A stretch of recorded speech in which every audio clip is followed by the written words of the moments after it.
బావగారు, అవతల మీ తమ్ముడు ప్రాణాలు పోతున్నా సరే ఇంకా గుడ్డిగా మీ భార్యను నమ్ముతున్నారు.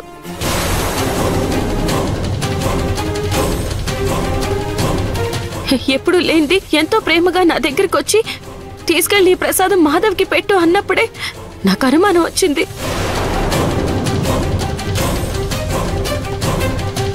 కానీ దేవుడు ప్రసాదంతో కూడా మనుషుల ప్రాణాలు తీయాలని చూసే ఇలాంటి నీచులు ఉంటారని,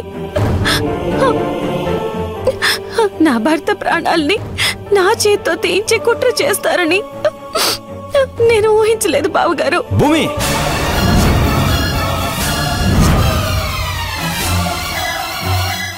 నోరుంది కదా అని ఇష్టం వచ్చినట్టు మాట్లాడొద్దు. నేను కూడా చూస్తూనే ఉన్నాను. ప్రతిసారి వీళ్లే తప్పులు చేశారని నిందలు వేయాలని చూస్తున్నావు.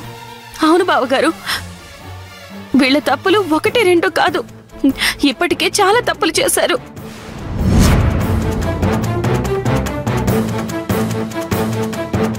అదే నేను ఇందాక చెప్పాను. కానీ మీ భార్య మీద మీకు ఎక్కువ ప్రేమ ఉండడంతో మీరు నమ్మట్లేదు.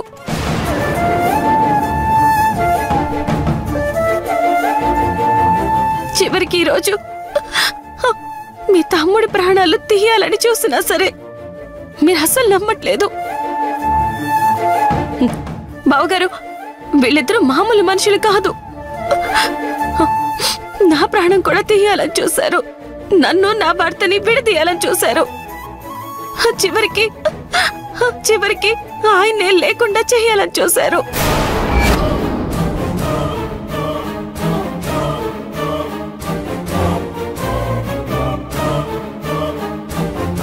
నా భార్య గురించి నాకంటే ఎక్కువ తెలుసా నీకు? తను ఎప్పుడు ఇంకొకరు మంచి కోరుకుంటుందే కానీ చెడు కోరుకునే మనిషి కాదు కాబట్టే నా భార్య అయింది. అది నీ అమాయకత్వం రా. వీళ్ళు మంచోళ్ళేంటి? ఆ తల్లి బుద్ధులే ఈ కూతురు కూడా వచ్చుంటాయని భయపడే దాన్ని నీకు కట్టబెట్టకూడదని అనుకున్నాం. కానీ రాత ఏం చేస్తాం, చివరికి అదే నీ భార్య కూర్చుంది. ఎందుకమ్మా ఇంతమంది కక్ష కట్టి అలైక్యన అంటున్నారు?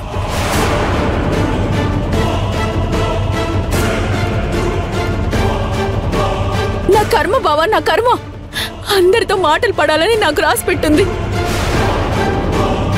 నేనేదో మా బావతో సంతోషంగా ఉండొచ్చని మీ ఇంటికి వస్తే ఇదిగో చివరికి మా అమ్మని నన్ను కలిపి అందరూ హంతకుల్ని చేస్తున్నారు.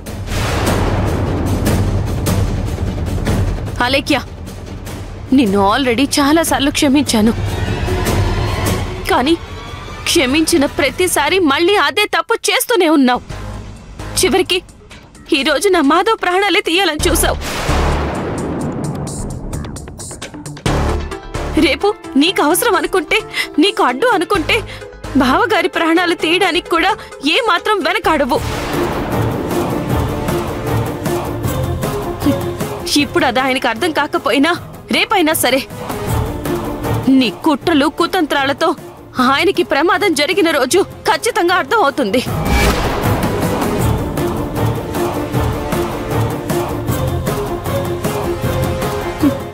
ఆ రోజు కూడా అతి త్వరలోనే వస్తుంది. భూమి,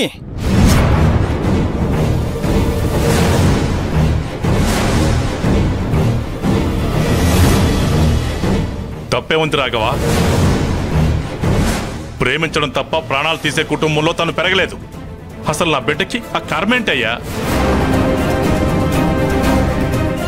చిన్నప్పటి నుంచి 10 మందికి పెట్టడం నేర్పించాం, కానీ కనీసం ఒక మనిషిని కొట్టడం కూడా నేర్పించలేదు.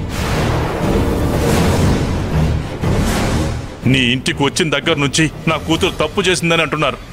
వాళ్ళ మీద కుట్ర చేసింది, వీళ్ళ మీద కుట్ర చేసింది అంటున్నారు. చివరికి కట్టుకున్న భర్త ప్రాణాలు తీయాలని చూసింది అంటున్నారు.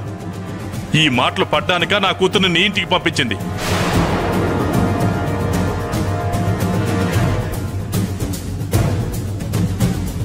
ప్రేమించి పెళ్లి చేసుకున్న భర్తతో సంతోషంగా ఉంటుందని నమ్మి పంపించాను. నిజానికి వాళ్ళిద్దరే ఉంటే సంతోషంగా ఉండేవారు. మధ్యలో ఇదిగో ఇలాంటి వాళ్ళందరూ తయారయ్యి సంతోషం లేకుండా చేశారు. విన్నావా బావా? తన మనసులో ఉన్న మాట ఎలా బయట పెడుతున్నాడో విన్నావా?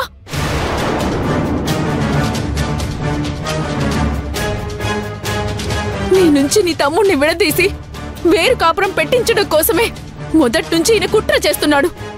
అది చేతకాక నా మీద మా అమ్మ మీద తండ్రి కూతుర్ని లేనిపోని నిందలు వేస్తున్నారు. నార్మై,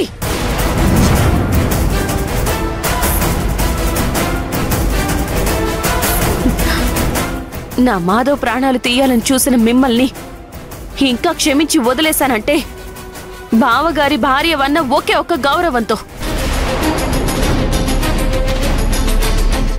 మీరే చేశారు అన్నదానికి ఇప్పటికిప్పుడు సాక్ష్యం లేకపోవచ్చు,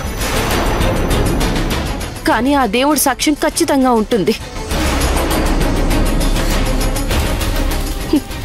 ఆయన సమక్షంలో చేశారు కాబట్టి ఆయన ఇదంతా చూసే ఉంటారు.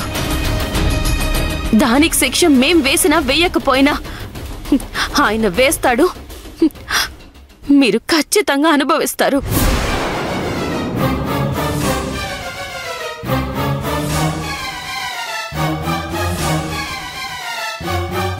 భూమి, గుళ్ళో జరగకూడదు జరిగింది. వచ్చింది ఒకందుకైతే ఇంకోటి జరిగింది. ఇంతటితో చాలు, వెళ్దాం పదండి.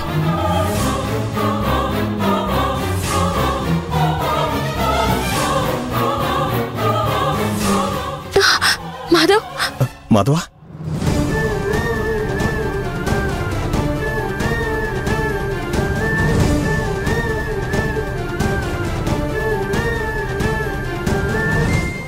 మాధవ్, మాధవా, మాధవా, రేయ్,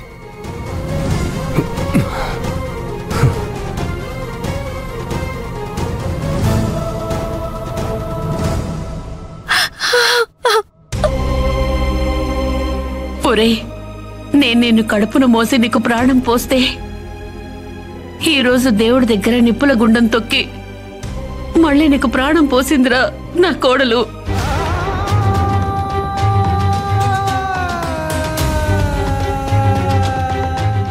భర్త ప్రాణాల కోసం యముడితో పోరాడిన సావిత్రి కథ విన్నాం, కానీ చావుతో పోరాడుతున్న నిన్ను బ్రతికించుకోవడానికి మృత్యువుకి ఎదురెళ్లి మరీ భూమి చేసిన పోరాటం కళ్ళతో స్వయంగా చూసాంరా.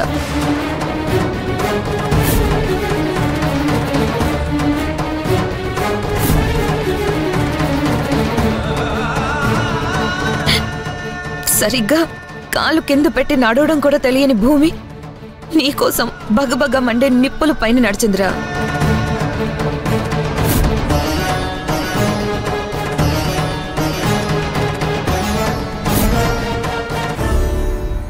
అందుకే తన కష్టం చూడలేక ఆ అమ్మవారు నీకు ప్రాణం పోసింది.